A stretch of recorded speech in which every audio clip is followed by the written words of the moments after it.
his sanctuary. Praise him in his mighty firmament. Praise him for his mighty acts.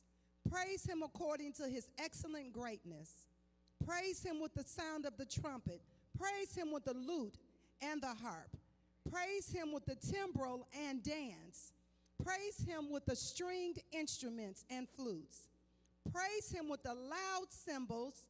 Praise him with the clashing cymbals. And this is the part where we all can just say it together. Let everything that had breath praise the Lord. Today we gather with one purpose in mind, and it is to lift up the name of our great God.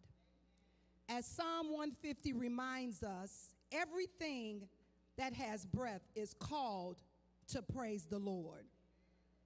Now, I don't know about you around your house, but in the morning, normally about 3, 4 a.m., there are these creatures that God created, little birds. And I'm going to tell you, it doesn't matter if it's raining.